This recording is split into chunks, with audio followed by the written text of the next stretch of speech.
Haleluya. Amen. Nimesema kuna mambo nataka tugawane na wewe, na nisipokugawia hizi habari utakaa saa yote ukiwa katika hali ya kuanguka. Aliyeumba mbingu na nchi ameniambia msirudishe silaha. Si kipindi kizuri, ni kipindi kibaya. Are we together? Yeye mwenyewe hakuna siku anafanyaga michezo. Wewe ndio unafanya mchezo katika kazi ya safari. Nimekwambia tena, kuwa mwangalifu sana. Na kama niko na mapepo leo, Mungu anisaidie niondoke one by one na nifanyie deliverance. Asiache hata kamoja. Sema my God my Father. Sema my God my Father. Zile mapepo ziko ndani yangu zinanionyesha hakuna kufaulu. Ndio nazo siku ya leo. Maana wewe uko na uwezo na uko na mamlaka. Usirudishe silaha yako mpaka utakaponiweka huru. Haleluya. Amen. Baya mnafikiria kuna bure, hakuna bure. Nilipokuwa hapa Mungu ameniambia wamejaribu kukata safari yako sana. Wanang'ang'ana wangani. Tusiungane hapa tumalizie mahali tunapaswa kumalizia. Nikawa nikiuliza Mungu for how long? For how long? For how long? Nimeona vile wamefanya. Wacha nitakueleza tu. Unisikilize kwa makini. Maana nataka tuongee na wewe na nikuache mahali ambapo pa kusonga na mbele, si pa kurudi na nyuma. Amen. Hallelujah. Amen. Are we together? Yes. Nimekwambia hakuna vitu. Ukiona watu wanafurahia taji ya uzima wa milele, usifikirie haijagaramikiwa. Kuna mmoja alikufa na damu ilimwagika. Amen. Amen. Unaposikia mtu mahali amepata kitu fulani, ujue kuna gharama kubwa sana amelipia bando. Usifikirie ni mchezo. Hallelujah. Sasa katika wokovu na kwenda kupata lazima tulipe gharama. Hakuna vitu ya bure tu kurokota huko. Nani aliwaambia? Nani aliwaambia? Nani aliwaambia? Kila uziwi peke yake imegharamikiwa, ni hiyo wokovu. Imegharamikiwa. Na ndio imeandikwa bure mmepokea, bure kapeane. Na kuambia njia ni Yesu Mesia, mwana wa Mungu aliye hai, ndiye njia ya kwenda kwa Baba. Hayo mambo mengine lazima ugharamike. Pia wokovu huo tu lazima ugharamike. Usipogharamika you get nothing. Ezekiel 9 mstari wa kwanza. Hebu sikia. Nikuonyeshe kwa nini Ezekiel anaenda kutabiria mifupa mikavu. Utanielewa baadaye hapo. Twende. Biblia inasema hivi. Hebu kwanza tuombe. Mungu tunakushukuru, tunaomba neno hili lipate nafasi kwetu. Na jina lako litukuzwe. Tawala roho zetu na akili zetu na mawazo yetu. Tusaidie kuwa na ufahamu katikati yetu unaponena kupitia neno lako. Neno hili ndilo litumia kuumba mbingu na nchi. Wacha liumbe mambo makubwa. Wacha makali yako ijae ndani ya anga zetu na ndani ya maisha yetu. Yes. Na sisi tukombolewe, ili tukaweze kuwekwa huru. Na ili tukaweze kutoka hapa na baraka zako na ushindi wako. Yes. Nalo jina lako litukuzwe. Kwa jina la Baba, Mwana na Roho Mtakatifu tumeomba na hata kuamini. Amen. Biblia inasema kisha akalia kwa sauti kuu masikioni mwangu akisema, waamuru wale wanaosimamia mji wakaribie, kila mmoja na hawe na kitu chake cha kuangamiza mkononi mwake. Na tazama, watu 6 wakaja wakitokea kwa njia ya lango la juu lielekealo upande wa kaskazini, kila mmoja ana kitu chake cha kuficha ama za kuua mkononi mwake. Na mtu mmoja kati yao amevaa bafta, naye ana kidao cha wino na mwandishi mkono kiunoni. Na mwandishi kiunoni. Wakaingia wakasimama karibu na madhabahu ya shaba, na huo utukufu wa Bwana wa Israeli ulikuwa umepanda juu kutoka kwa kerubi ambaye ulikuwa juu yake mpaka kizingiti cha nyumba. Akamwita mtu yule aliyekuwa amevaa bafta mwenye kindao cha wino cha mwandishi kiunoni. Bwana akamwambia, pita kati ya mji, kati ya Yerusalemu, ukatie alama katikati ya vipaji vya nyuso vya watu wanaougua na kulia kwa sababu ya machukizo yote yanayofanyika kati yake. Na hao wengine aliwaambia, nami nalisikia, piteni kati ya mji nyuma yake, mkapige jisho lenu lisiashirie, wala msione huruma waueni kabisa mzee na kijana na mchichana na watoto washanga na wanawake, lakini msikaribie mtu yeyote mwenye hiyo alama. Tena anzeni katika patakatifu pangu. Eti wapi? Patakatifu pangu. Basi wakaanza kwa wazee waliokuwa mbele ya nyumba, akawaambia, itieni nyumba unajisi, mkalijaze nyua mizoga ya hao waliouawa. Aya, enendeni. Wakaenenda wakapiga katika mji.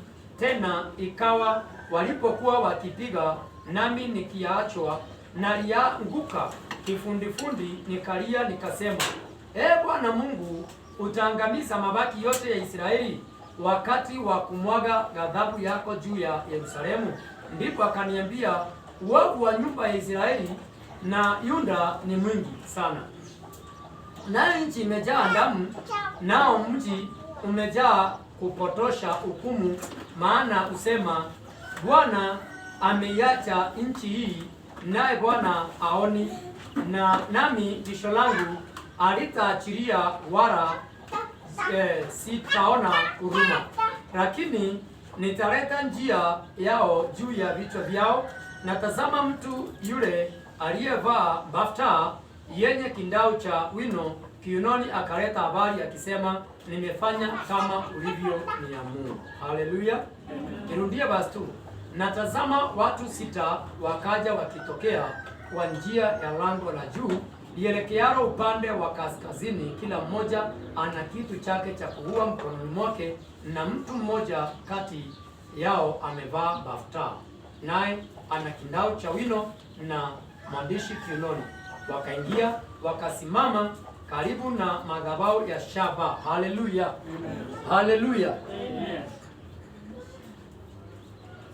Wavu, mnisikiliza kwa makini, kwa sababu kuna ile watu watuelewe wokovu. Hawa watu wanapigwa hapa vita, si maandui, ni watu walioteuliwa na Mungu, wakaitwa taifa teule takatifu na Mungu wa Israeli. Wakawa wakitenda uovu na wakawa wakifanya vile wanavyotaka.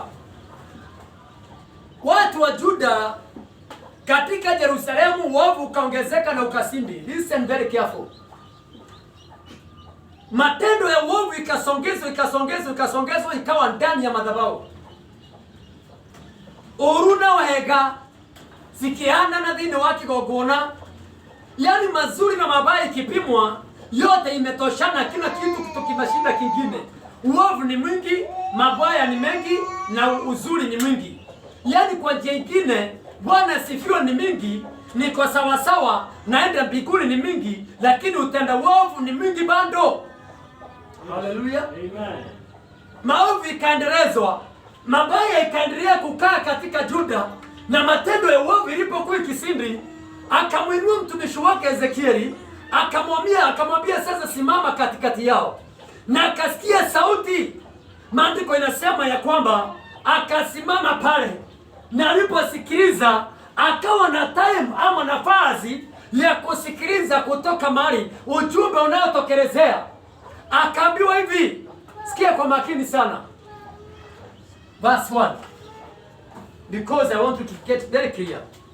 Akasikia sauti kuu masikioni inasema hivi, waamuru wale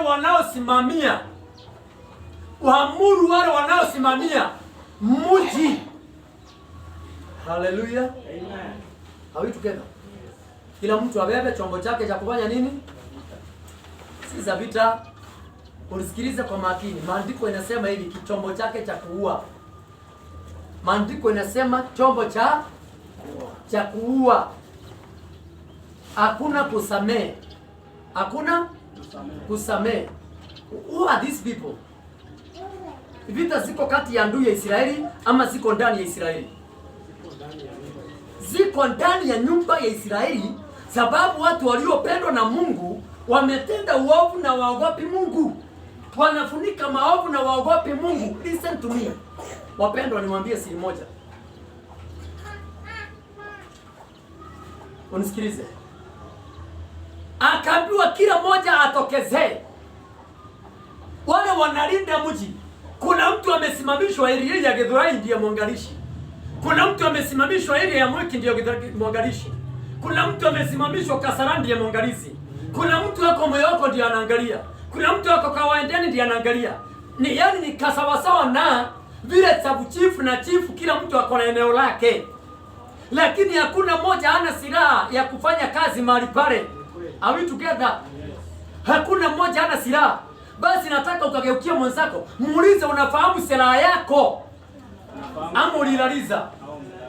Muulize mwenzako unaifahamu silaha yako kwa kazi ya Mungu? Geukia mwenzako muulize, unaifahamu silaha yako kwa kazi ya Mungu ama uliweka ikalalishwe? Haleluya. Amen. Wakaambiwa, sauti imekuja inasema, we sasa kila mtu asongelee na chombo chake za kufanya nini? Za kufanya nini? Kwa hivyo hawakuwa wanafanyisha chombo za kuua kazi. Leo nimekuja nipeane message, kama ulipewa upanga wa kuua, leo usamolewe. Ukutane na wanaosema hautaingia kwa kazi. Ukutane na wanaosema roho yako haitasimama. Ukutane na wanaosema utaenda kwa usherati na utafanya maovu.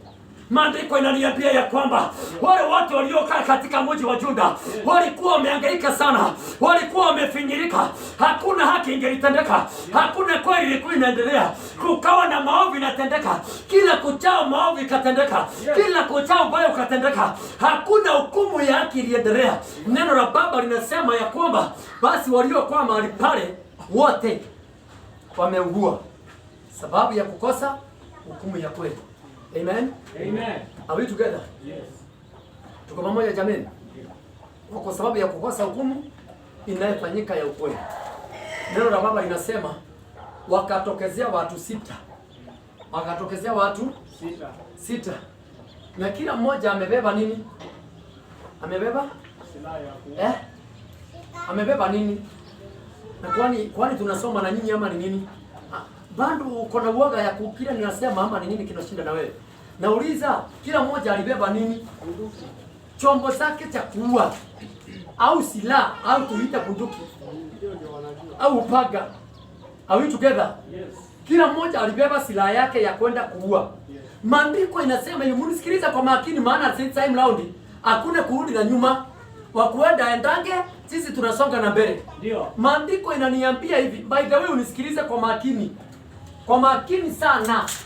Hello? Hello. Are we together? Yes. Maandiko inasema hivi, akatokezea mmoja amesimama, amevalia bafta.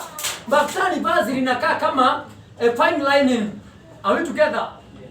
Kanzu. Amevalia kanzu yake lakini ina linen ni nini? Mavazi ya kitani. Iliyo sikiliza. Mavazi ya kanjo ambaye ni kitani mzuri. Haleluya. Yaani ile imetengenezwa kuna mshiki hapa na imefika huko. Are we together? Akona mavazi ya bafta. Alafu mkononi mwake ana kalamu ya kuweka alama na wino. Are we together? Ya kwenda kuweka alama. Sauti ikasema aje? Wao umechukua hiyo, teremka Yerusalemu, ingia kwa kila mmoja.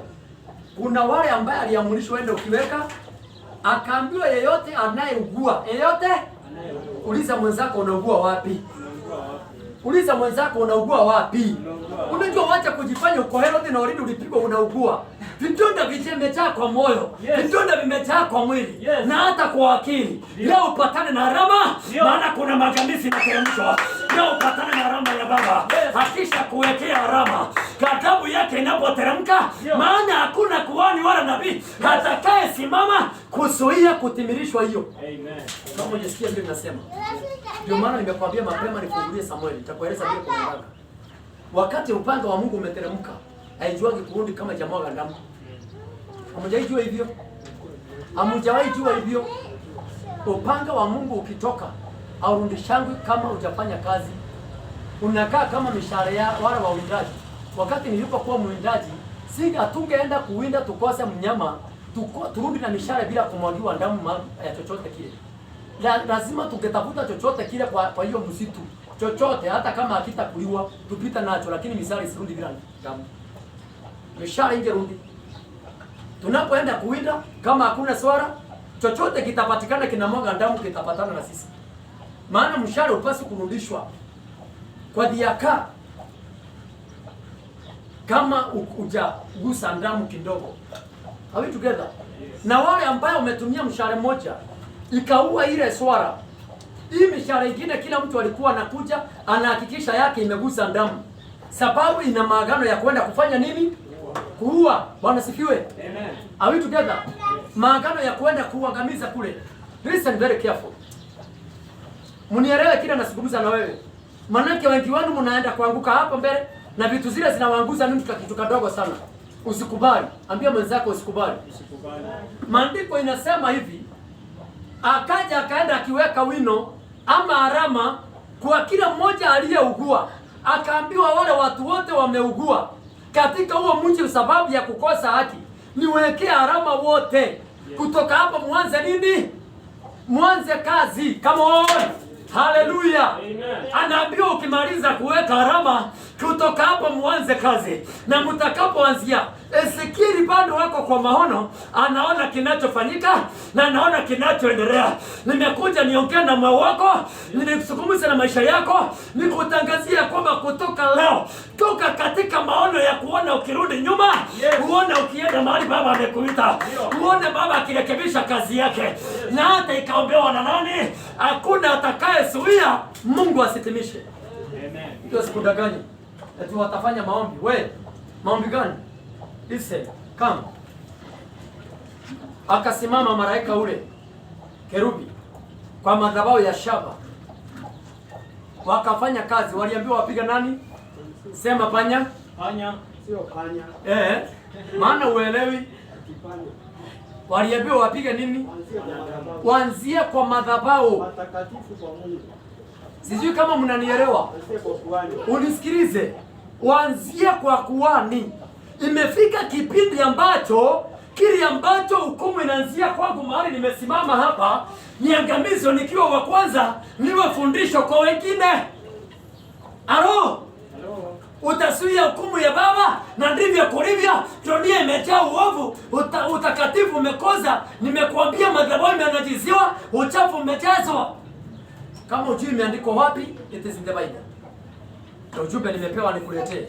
Wala mnafikiria inaenda kuondoka bila kufanya kazi. Wewe ni wewe uko hapo. Are we together? Wewe simama hapo imara ukamtetee Bwana Mungu wako. Maandiko inasema hivi, wakati alipokuwa akifanya hiyo kazi, hawa wengine wakainuka na upanga, wakaambiwa mwanaume yeyote, mtoto anashasoma, hakuna wasichana, mama mzee, wanaanzia na wazee, sababu mzee ndiye kichwa na ndiye akona jukumu la kusema hii ni dhambi na sitakubaliana nayo. Bwana sifiwe. Are we together? Kwa nini? Yes. Ni kusema tu. Sijui mama yake Pinesi alienda wapi wakati Eli alikuwa amekufa. Sijui alikuwa wapi hiyo siku. Haijaandikwa, hii hatujaelezwa. Lakini mwelewa uovu unapotendeka, Mungu ana mgaindari wake waganu ogere wigite. Bila waganu waigea gaindari wake. Niko ni nani naga. Ni gwadu mamwetigire. Mwathani arogosho. Mungu ananga rafiki wakati uovu umeongezeka. Are we together? Unajua tunahubiriwa injili ya kuambiwa Bwana ni rafiki. Twende. Kwani mjui? Yesu kwetu ni rafiki.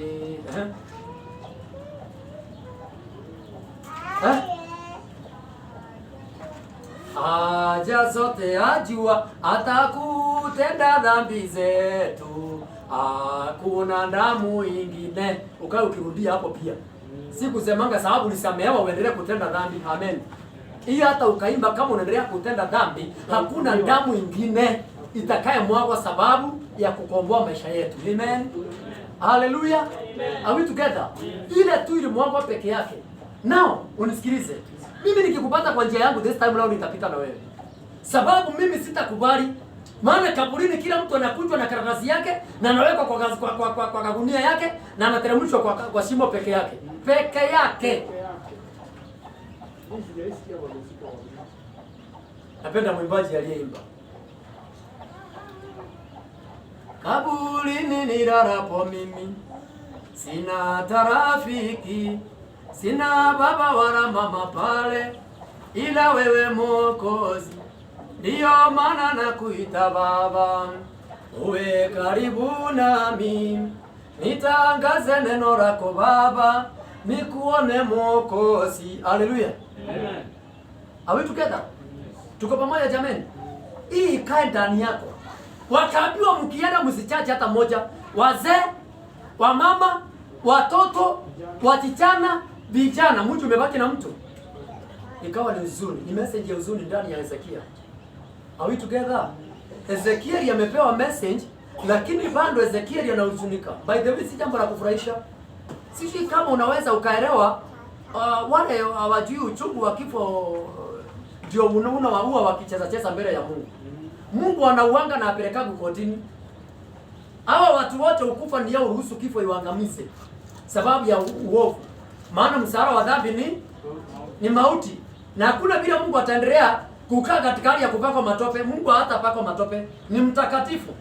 Basi hukumu iko. Lakini wanaambiwa mwanzie wapi? Patakatifu, mahali pale kwa madhabahu. Unapoona bishop wanamwagika kama mawere, usiulize ni nini. Unapoona mafadha wanakufa kama mawere, usiulize ni nini. Unapoona waokovu na waimbaji wanaendelea kukufa kama vitu hazina maana, usiulize ni nini. Ni uovu umetendwa katika siri. Unaweza ukanificha dhambi leo, lakini Mungu bado anakuhukumu kwa dhambi zako. Come on. Unaweza ukaficha dada zako, unaweza ukaficha ndugu zako, unaweza ukaficha watu wenu, lakini nikwambie ukweli, bado anaona. Mungu anaona uovu wako, na kisha na maana ndio upate kusamehewa. Wewe umeugua, wewe umewekwa alama. Ambia Baba, usiniangamize ukiangamiza wengine. Naomba huruma zako, nisamehe, nitakaze na unifunze njia zako niende nazo. Hallelujah. Hallelujah. Are we together jameni? Tuko pamoja? Hamujaelewa bado? Twende. Maandiko inasema akaenda akafanya kazi, watu wakasambuliwa. Na Ezekiel alipoona akainamisha uso wake akasema, Baba, hakika utaua.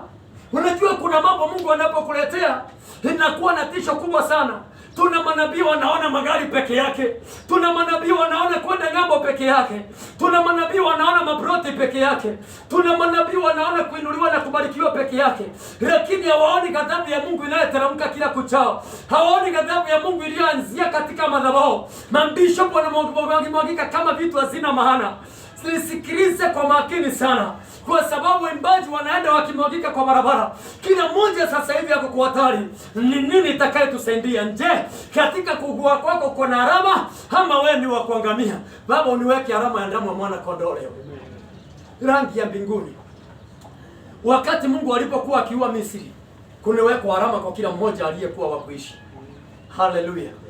Wakati wa nyumba yake yenyewe, wacha sasa sio wa Misri hawa ni watu wa nyumba aliyependa Israeli. Haleluya. Bado kuna alama inawekwa kwa wale watakaobaki. Maana mioyo yao inaugua. Maisha yao inaugua. Kuugua ulio nao siku ya leo, mangaiko ulio nayo siku ya leo, Bwana akurehemu na akupea alama. Wengine wakienda upate kuishi na ukasimame ukimtukuza Baba. Haleluya. Are we together? Tuko pamoja jameni. Lakini hiyo ndio ikamilike. Angalia mienendo yako. Kule uenende katika njia nzuri. Mwambie Baba amasina, mimi ni mtu muovu. By the way, na tukubali hapo. Naye Mungu atatupigania. Nimeona Mungu amesimama mbele yangu. Mkono tu nimeona. Nitumie lugha ile ambayo utaelewa. Maana watu wengi tafsiri ya Mungu huwa anakosa kuelewa. Nimeona mkono umesimama mbele yangu. Na kulikuwa kumewekwa maji mingi sana. Nikaambiwa maji kama hii ni maadui wako. Na basi yeyote anayekuinukia nitamfanya hivi. Unani, hebu nichukulie hapo, nichukulie maji pale kidogo, bio haraka haraka. Niwekee maji nikuonyesha vile ninasema. Ile kitu Mungu ameniambia ninapohubiri katikati yako. Maana nimekuambia hakuna kurudisha nini? Hakuna kurudisha upanga. Are we together? Unajua, tuko pamoja. Let me tell you something.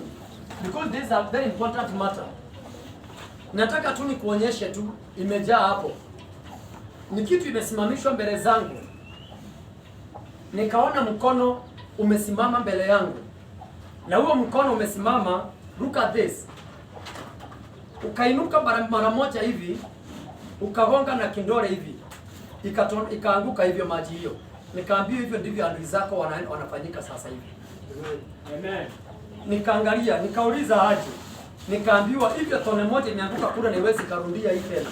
Adui yako hatarudia mwingine wapatane kupigana. Amen. Nikashukuru Baba wakati nilipoona hivi. Ni kitu tu kimesimamishwa kwangu. Ujue Bwana kama amepigana vita, hakuna wa kusema tena itarudiwa. Nimekuonyesha vile nimeona. Ndio. Mbele zangu imesimama hivi, ikapigwa na kidole. Si kijiti. Nimekuambia kidole, ni mkono. Hivyo tone imeenda hivyo, nikaambiwa hivyo. Kuna tone zimetoka nono, kuna zingine ndogo sana, kuna zingine kubwa kubwa, kuna kingine imetoka imeshikana maji hivyo. Nikaambiwa wale wa kushikana pamoja na ile pia ambayo imekuwa haiwezi shikana tena ije kwa ataki. Mimi ndiye mtetezi wako. Nimekuja nikutabirie leo na nikuambia ya kwamba katika maisha yako kama uko katika maumivu, kuna kuhifadhiwa na maadui zako mahali wanapelekwa na Mungu. Hautakutana na wao katika safari hii. Amen. Maana ile vita Mungu anapigana, apigani wakirudi kwa madhabahu tena. Walikulaani usihubiri, hautakutana na wao tena wakikupinga. Maana kipindi chao kimeisha. Wewe unasikia? Wanaondolewa hapo. Wanapoondolewa unaingia. Ndio. Wewe usifikirie heri kukufa kwake kunakosa kuwani wa kusimama. Samueli anangoja. Sema Samueli anangoja. Samueli anangoja. Samueli anangoja. Samueli anangoja. Hello? Hello. Are we together? Yes. Tuko pamoja jameni? Ndio. Are we together? Ibada, madhabahu. Utaanzia hapo juu. Kama ujui kazi ile Mungu anafanya, hebu tuende Samueli. Wa pili 24 verse 10, anzia hapo. Ninakuonyesha tu kazi ile inafanyika. Take this. Hakuna kurudisha. Maandiko inasema hivi, unisikilize kwa makini sana. Unisikilize kwa makini sana.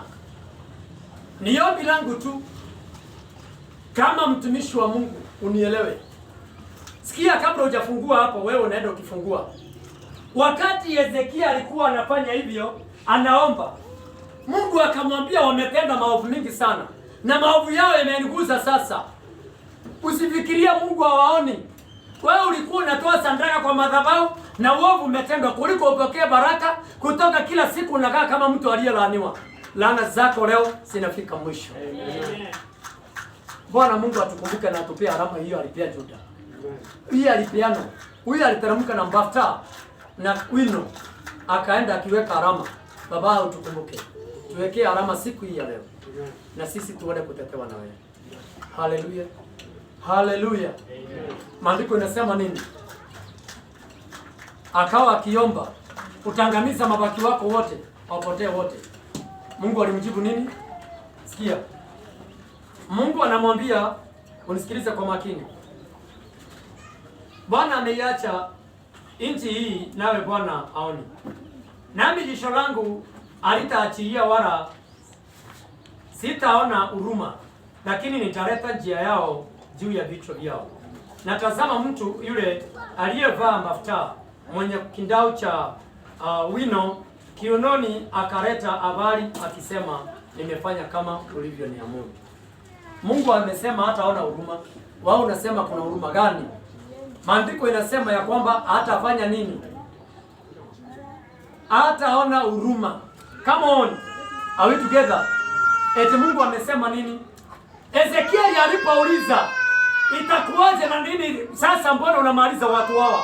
Mbona umalize mabaki wako wote? Bwana Mungu akamwambia, no, wametenda maovu mengi.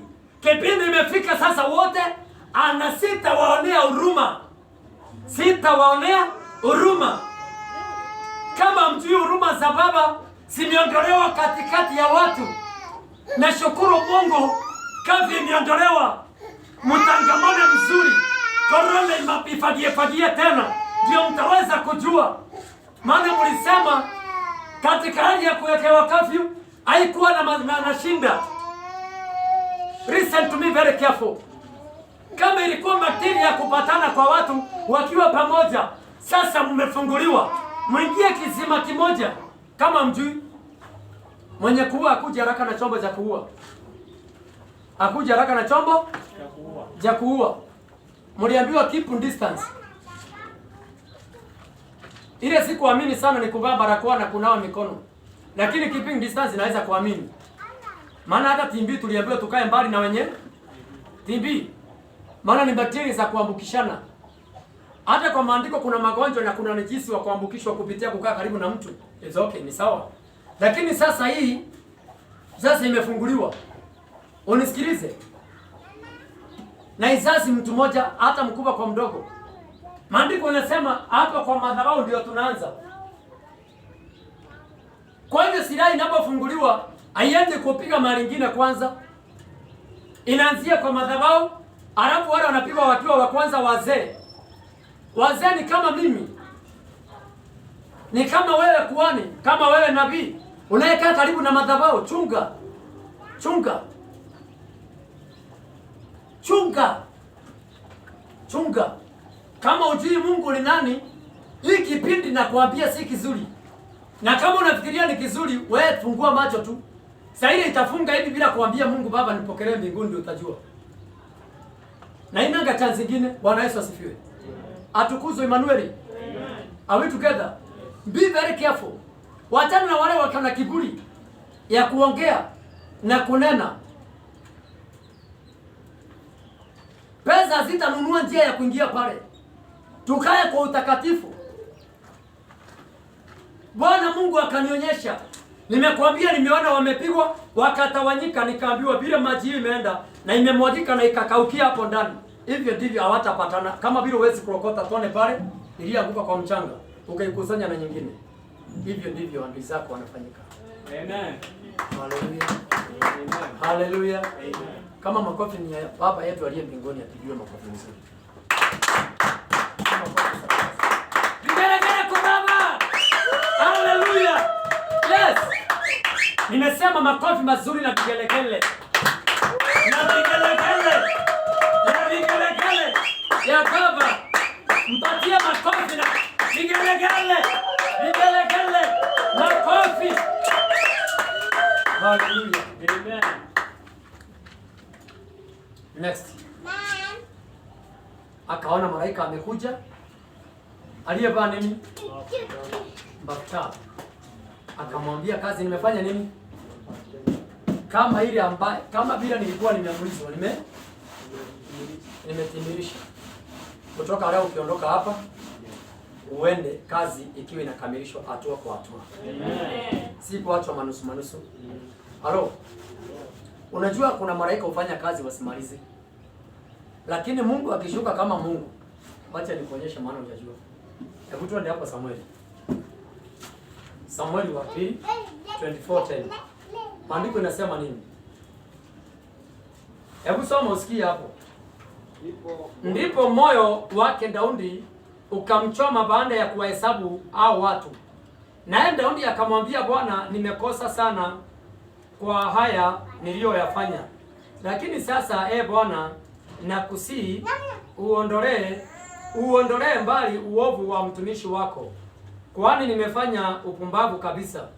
Na Daudi alipoondoka asubuhi, neno la Bwana likamjia nabii Gadi, mwonaji wake Daudi, akasema, nenda ukanene na Daudi, Bwana asema hivi, na kuwekea mambo matatu katika aya, uchague moja nikutendee hilo.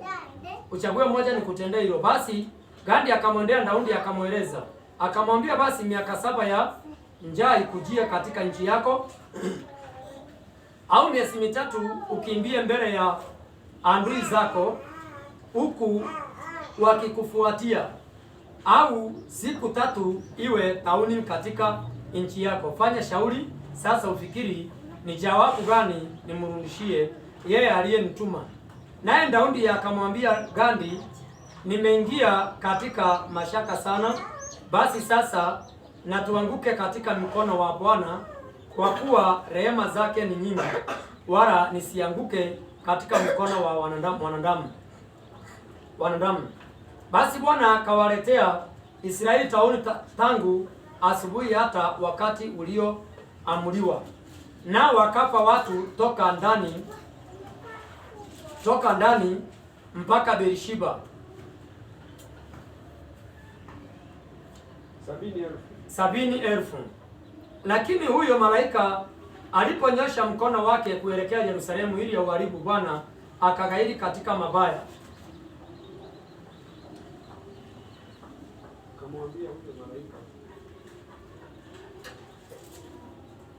Akamwambia huyo malaika mwenye kuharibu watu, yatosha sasa, ulegeze mkono wako. Naye yule malaika wa Bwana alikuwako karibu na kiwanja cha kupulia cha Arauna Mwebusi.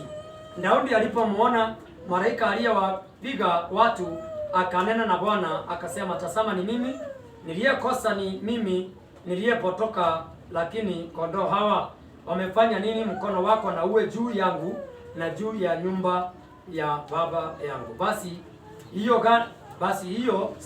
Siku hiyo Gadi akamwendea Daudi akamwambia, haya, kwea wewe ukamwinulie Bwana madhabahu penye kiwanja cha Arauna Mwebusi.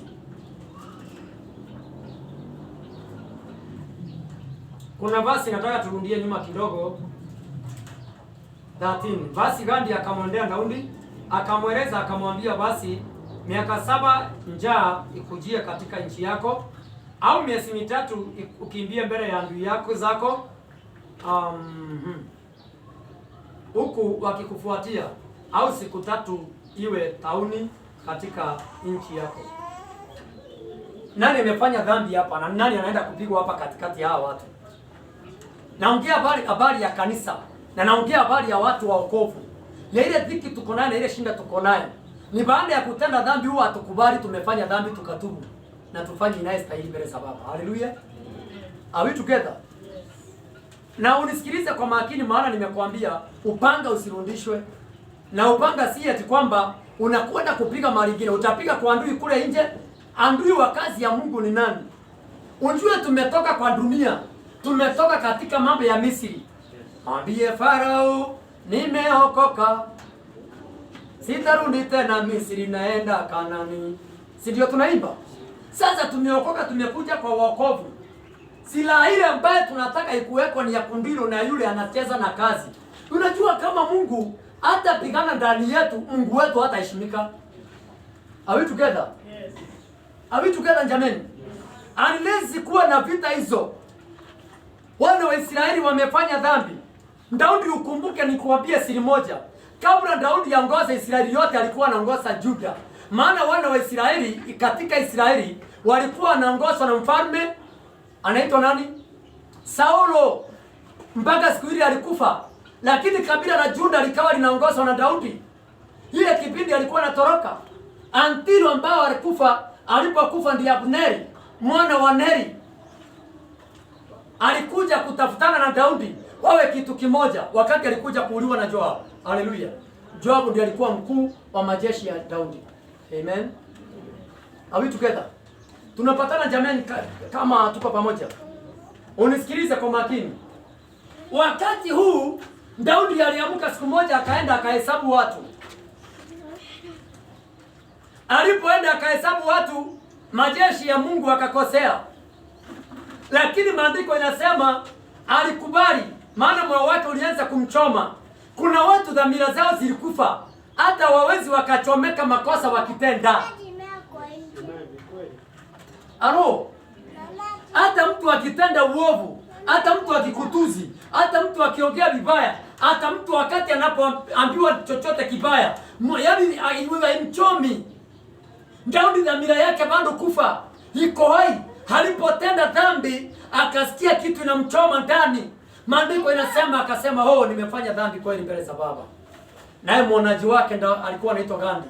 Akaja akamwambia umeasi. Lakini sasa jinsi ya kusamehewa ni hii. Kumbuka umeasi na anaanza kuomba msamaha. Kabla hajaanzia msamaha, watu walikuwa wamepepetwa na Mungu. Maana dhambi ikiingia, judgment inaingia. Hakuna dhambi hata moja, hata kama ukiomba msamaha hautahukumiwa kwa hayo. Usikudanganye. Na watu wakijua hivyo utaogopa mambo ya Mungu. Utakuwa unakaa kwa Mungu kila wakati. Bwana sifiwe. Uovu nao utenda lazima utalipia. Amen. Amen. Are we together? Hakuna mtu asikudanganye. Kama ni hivyo, wewe ni sawa, damu ya mwana kondoo imekuja. Ndio maana Mungu hatakuua, lakini utailipia gharama. Lazima utapitia uchungu. Maana hakuna yeyote atakayeondoka pasipo na kuhukumiwa na kupigwa sababu ya uovu aliyoutenda. Mungu anamwambia Ezekieli, maovu ya watu ni mengi sana. Siwezi kubali tena. You can imagine umesaidia watu na ndio wanakutukana kesho. You can imagine hivyo, unasikia uchungu. Mungu anasikianga uchungu mwingi zaidi. Hallelujah. Amen. Are we together? Tuko pamoja jamani? You can imagine. Let me tell you something. Mungu usikia uchungu kuliko vile mwanadamu usikia uchungu. Na sasa maandiko yanasema Daudi alipojua dhambi yake na Gadi akaja akamwambia, uchague mambo gapi? Mambo matatu. Ni gani ilikuwa tamu? Hebu tuende one by one. Jambo moja, anaambiwa miaka 7 ya njaa katika nchi yako. Ni Mungu anamsikia. Si Daudi amesema, baba unajua nimetenda dhambi, wewe ni sasa ni katika hali ya kutubu. Ni katika hali ya kutubu. Sasa ujumbe umetoka kwa Mungu, huyo mnasema ni wa hiyo atakusamea, ni sawa. Lakini ukweli ni kwamba tuwe waangalifu sana kwa kile tunatenda, maana utalipia. Amen. Are we together? Maandiko yanasema miaka 7 kwa kiangazi. Kwa hivyo hali nyingine tunapitia sometimes ni hali ambayo inasababishwa na kutotii Mungu na kwenda kinyume na tunatenda dhambi, inatusababisha kuhangaika na kutezeka. Halo? Ndio maana upanga ukishuka haurundi. Nimekuambia mimi Sirira naongea na wewe. Upanga ukiteremka haurundi. Na nimeambiwa usirudishwe, ufanye kazi. Halo? Tuko pamoja? Hebu simama. Hakuna siri moja sitakufichulia. Hebu simama.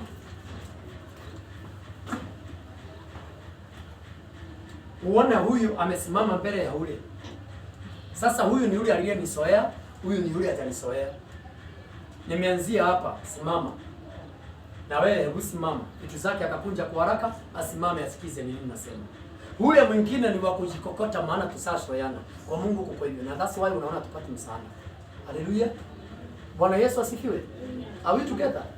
Kuna mambo inatuangamiza sisi kwa anga zetu na kwa maisha yetu. Na mimi nimekuambia Mungu kama hana huruma na wale aliyeumba, wewe utawahurumia, wewe wafanyie nini? Utawahurumia ufanyie nini? Una msaada. Ezekieli akaomba, akauliza huruma hizo, akaambiwa uovu huo sitawahurumia. Na nitafanya hivyo. Malaika aliporudi kwa Ezekieli alimwambia nimemaliza nini? Nimemaliza nini? Hata kwa malaika alikuwa mkerubi. Huyu makerubi alipokuja, anakuja analeta ujumbe. Thank you very much mtumishi wa Mungu. Sababu malaika wanaweza kosa. Yes. Kama ule wa Haruna. Lakini huyu ni makerubi amekuja na ameshamaliza. Angalia hii sasa. Ule anasema nimemaliza kazi. Already wao ulikuwa unaomba lakini kazi imeisha. Utaendelea kuomba. Sio utasema imetosha. Sasa usikilize. Wakati ambapo vita vimepiganwa, Daudi alipewa mambo ngapi? Daudi alipewa mambo ngapi? Moja. Miaka 7 ya njaa. Na miezi ngapi? Miezi mitatu. Au miezi mitatu amekimbia mbele ya adui. Unakimbia tu. You can imagine miezi 3. Na unafuatilia. Ukianzia mpakani kule Bungoma unaitwa Busia. Ukielekea na Ramu. Utakuwa umepita Mombasa. Miezi 3. Utakuwa umeenda sana. Na unafuatiliwa kila siku. Na si eti kwamba unalala, unafuatwa. Utapumzika? Maji utakunywa? Utakula?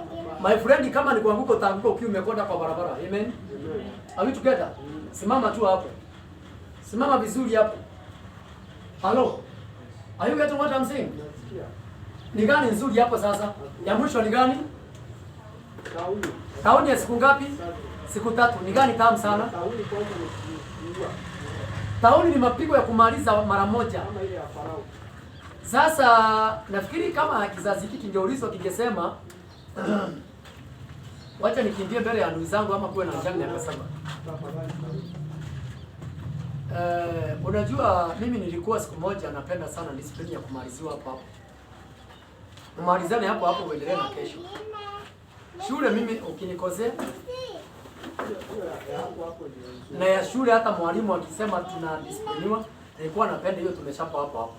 Maana kesho unajua hata rudie hiyo. Lakini kuambiwa tukang'oa kisingiti wiki mbili. Kama kijana mwingine alipewa kung'oa kimoti kikubwa. Stamp kidogo kikubwa yani. Aling'oa mpaka akibidi anunue pombe akaage naye hapo analipwa shule. Is that fair? Are you getting what I'm saying? Punishment. Unajua unadili na Mungu si mwanadamu. Huyu ni Mungu unadili na yeye. Daudi anasema hivi, kama mjio already hizo virus zinateremka tunasikia zinaenda. Zikiachiliwa katikati hapo. Daudi anasema heri nianguke mikononi mwa Mungu maana ako na huruma nyingi. Lakini kitabu anguke mbele za mikono ya Mungu, maandiko yanasema aje? 70,000. Corona imefika pote. Corona imefikisha pote. Unajua watu hawajaona Mungu akipigana na watu wale wabaya waliomdharau. Hata watu hawajui mambo ya Mungu. Watu ni kuongea tu wanaongea, hawajui pigo la Mungu ni nini. Hii tu ni ile eliaso ya watu angalau wafunguke macho lakini hawaelewi. Ukikutana na Daudi leo siku ya leo akaamka akuje. Akuwe ndiye kiongozi wa nchi yetu ya Kenya, ingia hata kwa runinga hata asiongoze. Aongee na kameme moja tu at least watu wote wasikie ni Daudi anaongea. At least watu wanaweza kuelewa what is tauni. Maana watu hawajui pigo ni nini. 70,000. Wao unajua Githurai ikapigwa Githurai peke yake. Kiambu ikapigwa watu 70,000, mtajua. Unajua mtaelewa ni nini ni pigo gani? Kutanuka kila mahali kutakuwa ni uchungu. What are you telling me? Si uchungu kunuka. Kutanuka. Na ukumbuke maandiko yanasema nini? Ezekieli anaambiwa anzia patakatifu pajazo unajizi. Kujaza ufundo unajizi. Hapo mizoga. Ndio Mungu alikuja Ezekieli 37 anamwambia, teremka kwa huko sasa. Anatabiria watu ambao amehukumia. Mungu amesimama akahukumu wakapigwa waliouliwa. Na bado wanapofufuka Mungu anamwambia tazama ni jeshi kubwa la Israeli. Hawako maadui. Mungu hakufufua mifupa kupitia nabii Ezekieli ambaye ni wa Misri, walikuwa watu wa Israeli. Amen. Amen. Watu wa taifa teule. Are we together? Tuko pamoja jamani? Yes. Maandiko yanasema nini? Maandiko yanasema ya kwamba wakati Daudi aliposikia hivyo, akasema heri nianguke mikononi mwa baba. Alipoanguka hapo, naye hukumu inakuja. Malaika akaelekea wapi? Aliyekuwa anaendelea na kazi ya hukumu ya kupigana vita, akanyosha upanga kuelekea Yerusalemu. Yerusalemu unajua ni mji wa nani? Ulikuwa mahali ambapo capital city ya nani? Ya nchi ya Israeli, mahali mji mkuu Daudi amejenga makao yake. Hapo unajua Daudi aliomba aje? Daudi aliomba dhambi zote ni mimi nimetenda na nyumba yangu. Sasa nipirwe mimi watu hao hii kondoo inashinda. Naye Mungu akasikia.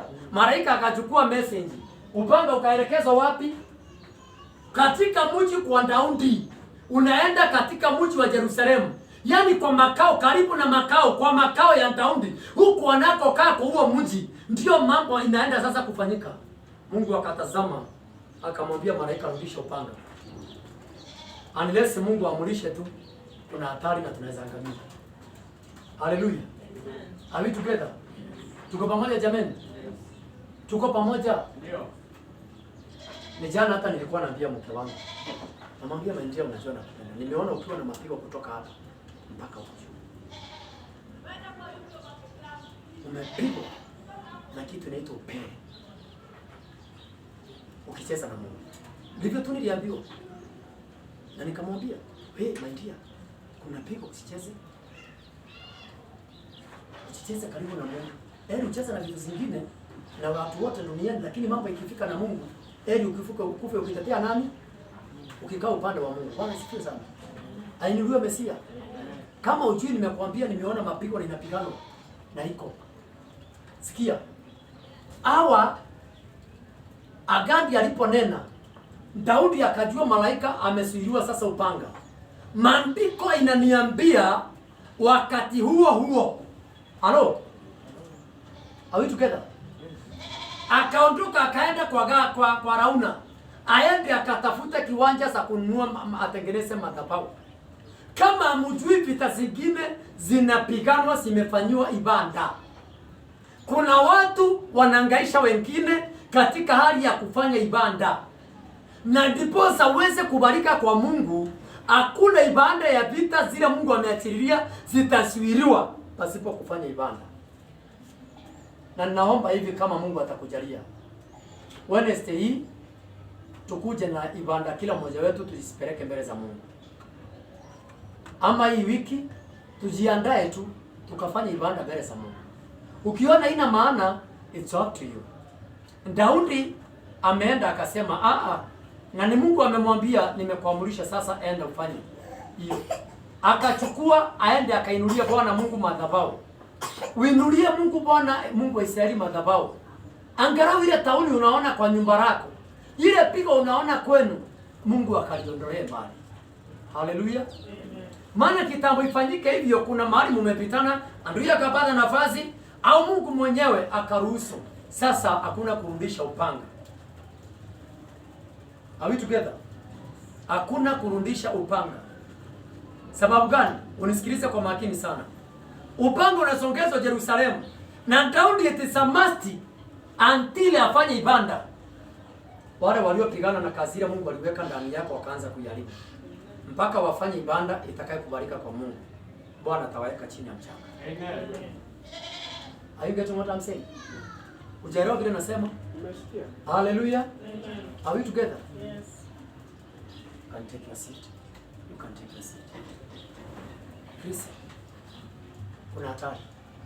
Na hiyo hatari jinsi ya kuondoka kwayo ni kuinua ibada. Ibada ya kwanza ni nini? Toba. Toba ya moyo. Simama nikoni. Somebody. Ukamwambia Baba sasa, oh, I am just a piece of clay. Na siwezi bila wewe. Nahitaji wewe ukanisaidia tu. Na unijalie tu kwa huruma na rehema zako.